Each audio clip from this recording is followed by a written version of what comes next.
Hi, everybody. Welcome to Discover College Soccer. I'm lucky enough today to be joined by Coach Devin O'Neill of the Western New England Bears, or Golden Bears, excuse me. Coach, welcome. Hey, thank you for having me.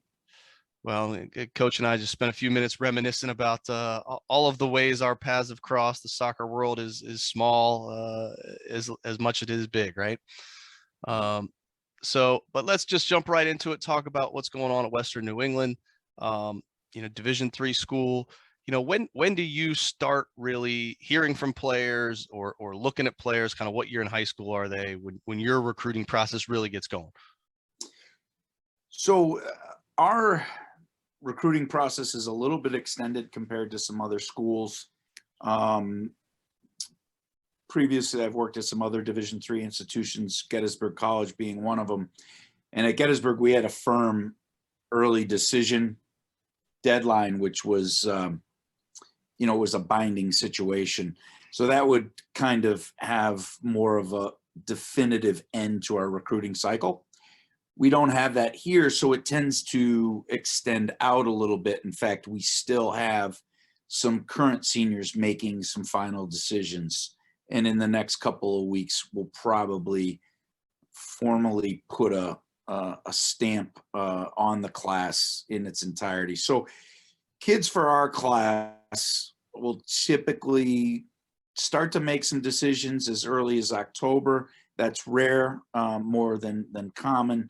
And then we also, as I said, it extends through all the way sometimes into April of their senior year. So it's a little bit of an extended window. Now, we've already started to make a slow transition into evaluating the class of 23. So next year's seniors. So there's a little bit kind of a dual time frame where we're finalizing the class of 22 and then beginning the evaluation of 23. We hope to, on an annual basis, have a good list of maybe 50 kids that we think might be a good fit for our program by the time that we report in August. But that's a very dynamic group. Naturally some fall out, but there will be a lot of kids that come in. I mean, some of our evaluation will still be in November, December of their senior year. No, that makes sense. So, yeah. And then, there's a variety of reasons why players will choose to exclude us. Some, financial, some just not the right fit, academics, or there's other kids that come in that maybe thought that they were going to get Division I offers, and that proves to not be the case. And then they expand their search, and we're a hit for a variety of reasons. Yeah, no, that makes sense. Well, what do you like to see in a communication from a recruit who's just, reaching out for the first time, and what kind of catches your eye when someone's kind of just shooting you a note? Yeah, I think if it's a little bit personalized in that I know that there's some sort of interest in Western New England, and it's not just kind of a blanket search across the division. I mean, there's 400 programs. So, that can be important and helpful. And then what's really useful is if they provide some sort of academic information. Some kids know what they might want to study, others don't, and that's fine. But also what's very helpful that kids are now putting in there is they embed about a 2 to 3 minute highlight film in the email. And that's good so that we can kind of have a sense of what our initial interest may be. And that can bump a kid up into, kind of a must-see category, because there are so many kids that we potentially could see, that to have a little bit of pre-screening through that highlight is beneficial. So when it comes to seeing kids, what, are there tournaments that are just, your staples that you're going to every year, or how do you most go and see kids? Sure. So there's some, some regional events. There's a big soccer complex in Lancaster, Mass, which is just north of Worcester, so kind of in the middle of our state. That's a place that we spend a lot of time because there's a few different, there's a lot of different showcases there. But we tend to just, our recruiting for the most part has been primarily, and I've been here since 2015, has primarily been in Western Mass, Connecticut, parts of New York, and then, different people from the New England area if they've shown a special interest. However, we are always looking to expand and get into different markets. There are some initiatives through the school with some housing grants. So we're going to try to get into different areas where, given our financial incentives, could make us a real viable option for some kids. Awesome. That's awesome. What about camps? Has ID camps factored into what you do? Do you do camps at other schools as well to help look at players? A bit of both. Our camps, and we do some one-day ID days, prospect days we call them, and that's been shut down with COVID, but it will reemerge this summer. And those historically have been very fruitful. There was a time a few years back where about 40% of our roster had come through one of our prospect days. It's just a real good tool and it's very cost effective on both ends. I try to be myself, for good or bad, in the prospect day, so kids can see what I'm about and what they can expect in a daily practice environment. And we talk to them clearly about what we value and what we're about. And, hopefully for a lot of kids that's attractive. To some, it may just not be the right fit. But also, we really like to work with the young men throughout the day. And I think it can give an insight into personality, and which, when you go out and just watch kids on the field in terms of their performance, sure, you can see some, definite athletic skills and some soccer skills, but trying to get the personality fit right, I think that's one of the things that I really appreciate most about these one-day deals. Yeah. Well, in terms of, seeing them on the field, and you mentioned off the field, what is your specific kind of hierarchy of what you're looking for in a player that really helps them, make your list of what you want in a WNE player? Yeah, it's a great question. And, there's not an exact answer. What I would say is, for the most part, we tend to recruit a certain band of player. And it's typically a very good club player somewhere. They may have an odd Division I opportunity, but choose us for the unique fit and the academic value that we offer. So I think that's kind of the skill set that we're looking for. Players in our program are all different sizes and skill sets. Generally speaking, if you have the typical evaluation of what is their physical, technical, tactical, and then personality, those are kind of your four pillars of what makes up a player. Our players who tend to be the most skillful might not be the complete physical athlete. And some of our more athletic guys might be slightly deficient in terms of their skill. If they had the whole panorama of skills, they probably would be a more scholarship kid. What I've found is, within this band of talent, the guys that really make the impact in our program are super committed to the game, want to play, they love it. They they'll play on in the winter on their own. They'll, join, whether they're doing an internship or working over the summer, they make a sacrifice to play, because a Division III player just doesn't play enough annually. So, but is fiercely competitive. Those are the guys that really make a mark in our program. So again, I think the hardest thing to glean in the process is what is their personality, but it's probably the most important thing. You mentioned the housing grants earlier. So, obviously D3, no athletic scholarship money, but what is the full kind of scholarship, tuition, everything picture look like specifically at your school? Right. So we're up in the upper 50s for the whole bill. 50, I think next year will be just shy of 58,000. Don't quote me on that, but it's about at that rate. What we ask people is to consider the real cost versus the ticket shock, because we go to great lengths to try to make our private education affordable.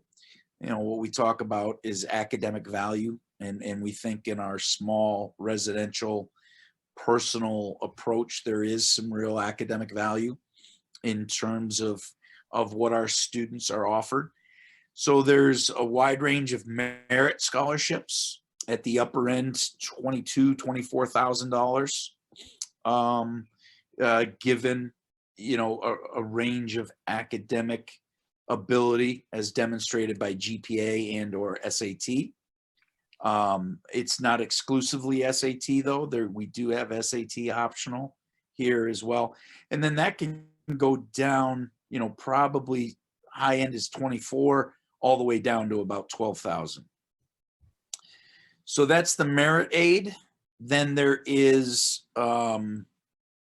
need-based aid, and that will be based on the evaluation of the FAFSA, which is the application for student aid, and then based on what is calculated by the family's estimated contribution, there's some merit money some need-based money that can come in.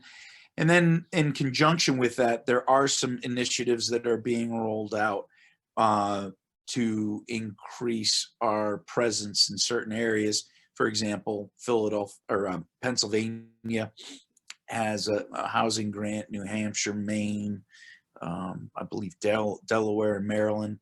So, there are some different states where we would like people from those states to really consider us and are making that financial incentive to hopefully get people to take a second look.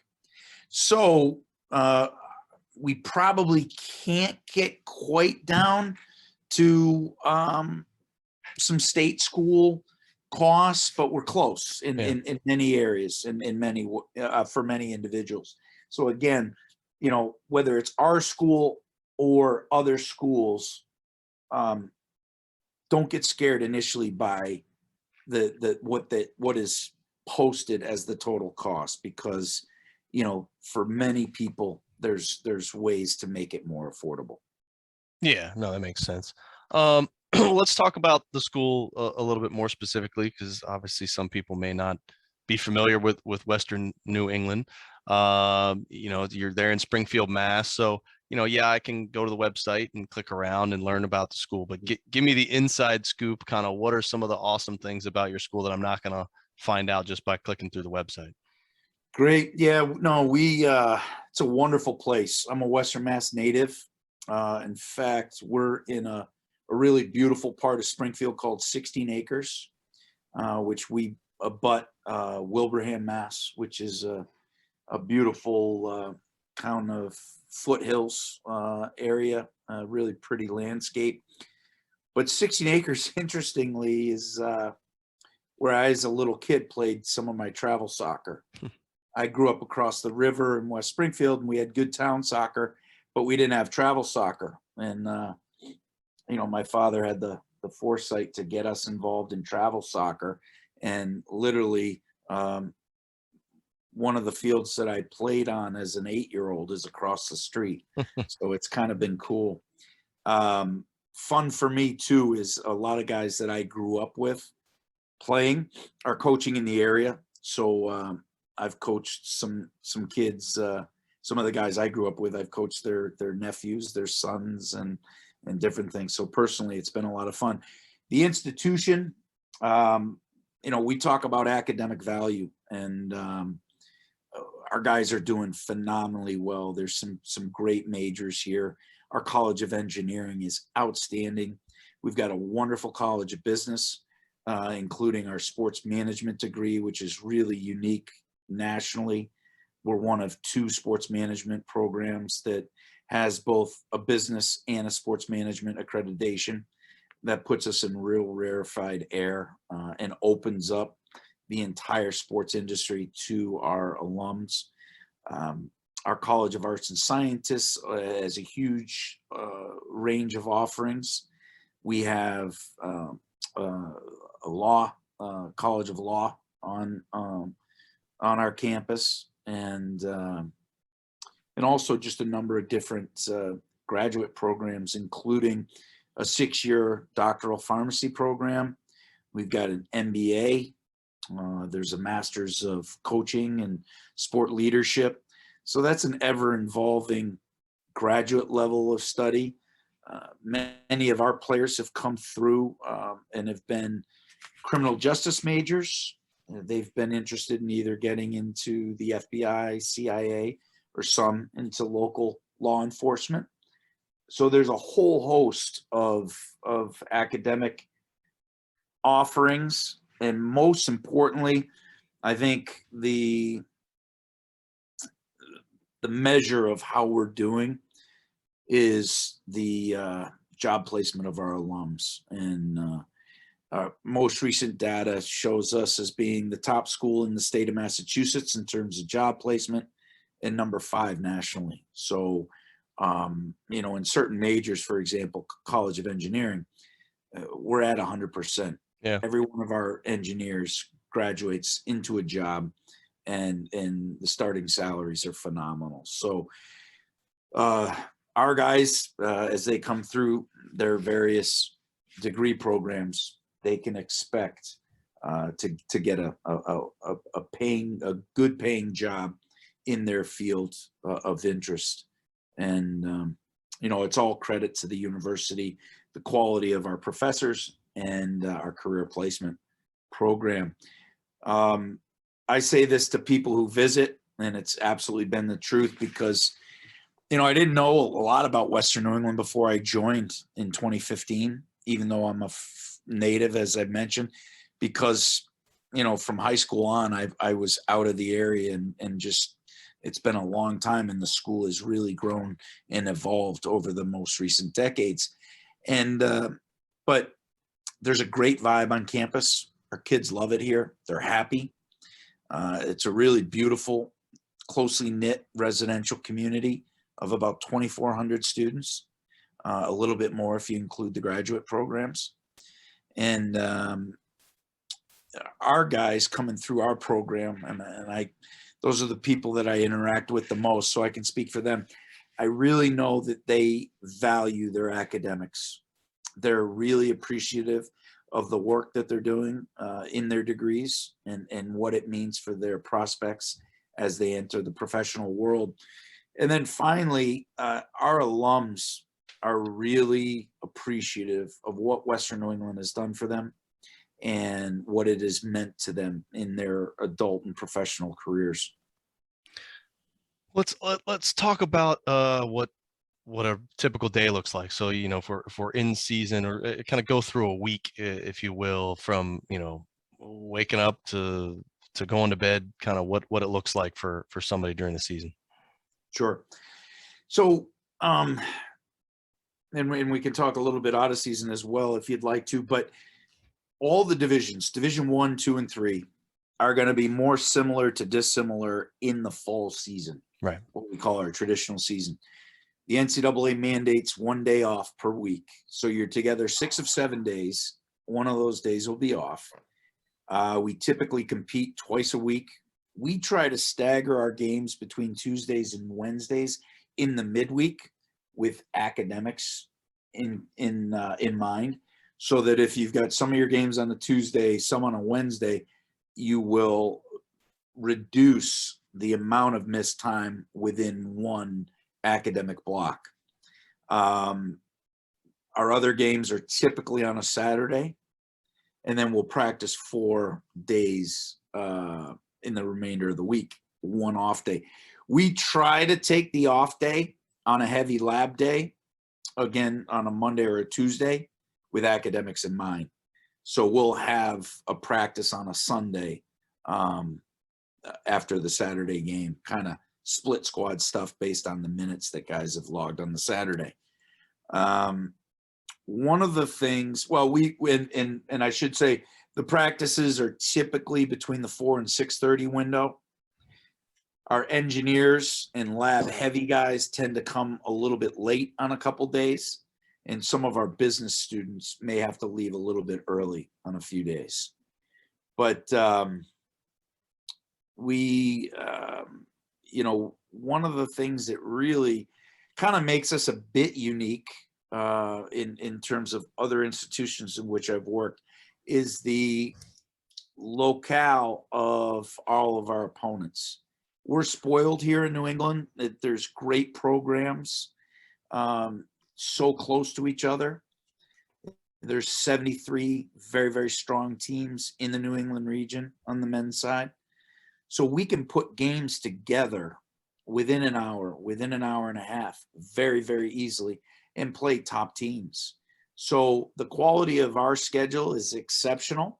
The strength within our conference is outstanding, and we just don't have to miss class time to put it together. So, next fall, there will be some kids on our team that don't miss any class time. And it's almost, unheard of national. Yeah. No, that's great. So our Tuesday games are 4:00 at home. We've got 3 Wednesday games away. They're at 7:00 at night, and they're all within an hour and a half. So it's really just a very natural blending of both worlds. Oh, that's fantastic. Well, let's talk a little bit more, about the team. So, yeah, looked at the roster. It seems like you get a pretty thick roster. What is your typical roster size each year? Where do you like to be at with the roster? We're somewhere between 30 and 35. A number of years ago, JV programs, for the most part, went by the wayside, for good or bad, and people can have their own opinion on that. But what that has done is it has expanded the varsity teams in most programs. So we do look to give the younger players a couple of years to really establish themselves. And then there is a natural culling period, that occurs. Either they choose that this isn't for them, or, they haven't necessarily progressed to where they're going to be a real factor within the roster, and that kind of occurs kind of organically. But so that's our roster size. 30 to 35. The squad is fairly balanced right now. I mean, over the last couple of years, we've graduated large senior classes. And I think that hopefully speaks to the experience that kids are having, that they decide to, stay in the program, stay connected, and that it's worthy of their commitment. And then losing the larger, older classes has allowed for some younger players to come in and play earlier in their career. Yeah. Well, besides your roster, what about your staff? What else? Who else is on your staff? What are their roles? Kind of how does that all play together? Yes, we're fortunate that we've got a graduate assistant in our program. That position is currently vacant, and we're in the process of trying to fill that.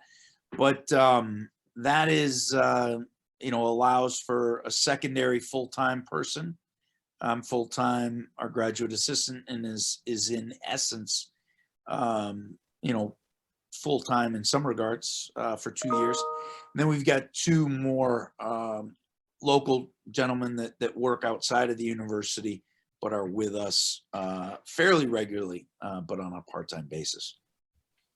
Okay. Well, how would you describe your overall style of coaching, the team style of play, kind of just that culture of the team? Yeah, so a lot in there. My style. I don't really know. I guess I would leave that to somebody else, maybe who's experienced playing for me or working with me. But some things that I value is that we will be a hardworking, competitive team, that we look somewhat organized and are organized, that guys know what they're supposed to do in their various roles. I think that's incumbent upon the coach that the team knows, you know, what they need to do in a given situation.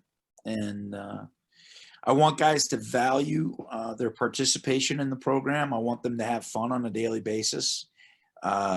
We try to make training interesting. I want guys to look forward to coming to practice.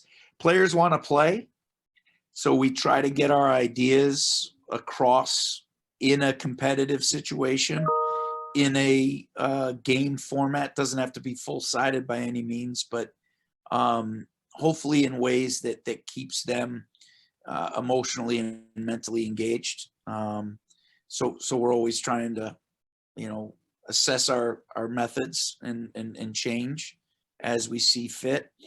And you know, most importantly, again, our guys are true amateurs. There really has to be an emotional and an intrinsic value to what we do. So we want our culture within the locker room to be affirming, to be welcoming. We want everyone on the team to feel that they have an important part to play, and that's not based on minutes that they play in the games. We need everyone to be doing their very best.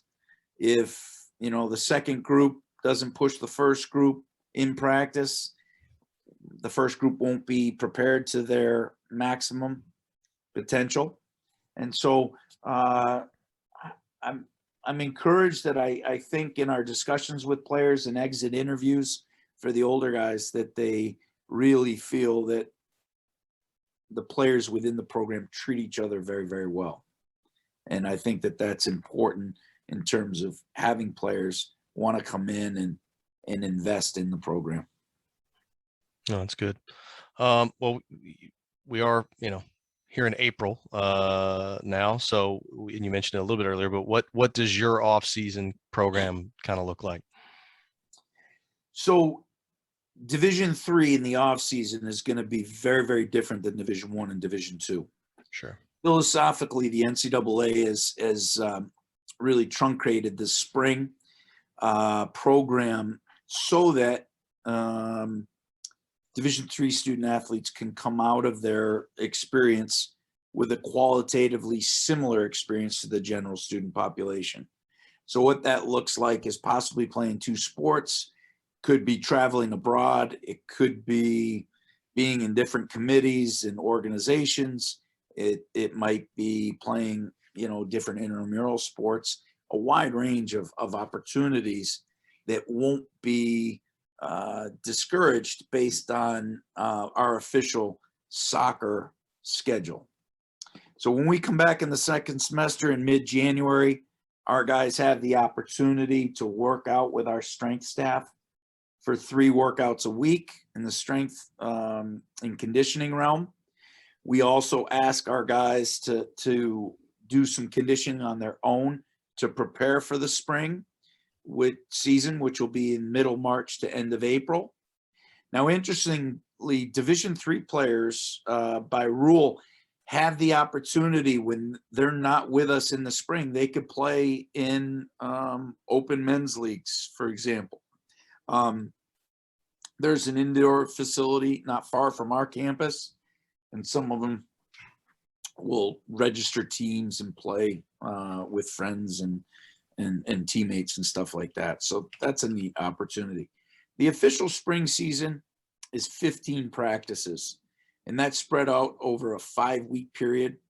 And then we'll, kind of capstone the spring season with a play date. We're allowed on one day to play up to 180 minutes. This year, the end of April, we're going to AIC, a Division II school, just down the road, and we'll play a couple games there. Okay. Well, we've covered a lot of ground. Just kind of my last final question I always ask is, what didn't we talk about? What did we miss? What is it that you want other folks to know, or something you want to reiterate? But kind of your last catch-all. Speak now or forever hold your peace. Yeah, there we go. So just a more general comment is that when student athletes and prospective student athletes are considering this process, I think it's always best to try to first and foremost think of your academic interests. That should be the driving force for going to college. Is what is that academic investment going to do for your future? So try to be thoughtful about that. Secondarily, find a school that you're comfortable. There's a wide range of different places in which to go and live, and it should be comfortable. And then finally, try to piece up after you've analyzed the academics, the setting of the university or college, and then just try to pair up the best soccer opportunity based on your skill set, opportunities, and what you're looking for. So hopefully you can hit a home run in all three of those areas. I've coached a lot of my career in Division I, and I've coached a lot of my career in Division III. There's kind of been two big misnomers in both divisions. In Division I, people think that you can't get a good education. That's not true. I've coached lawyers, doctors, engineers at the Division I level. There's a more expansive seasonal or a yearly calendar for sure, but it's absolutely possible to get a wonderful education as a Division I student athlete. And then the Division III realm, people think that anyone can play at our level. And I think people need to really investigate the programs in which they're considering, because, we're a very, very good team, and we've got some great young players in our program. And as good as we think we are, there's a ton of programs that we're trying to chase. So they're currently a lot better than us. And so the level of play in Division III is incredibly hard and high. It's very competitive here. And so those are, some things that people want to keep in mind as they enter this process. Absolutely. Well, Coach, I appreciate the time. Wish you the best of luck this coming season, and hope you guys can keep up that high level, and really, hopefully, some people see this and want to give you a call and learn more about Western New England. Thank you, Matt. I always enjoy speaking about college soccer and love to share with people about Western New England. We're a special place, and I hope they'll consider us. Awesome. Thanks, Coach. Take care. Take care. Bye. Bye.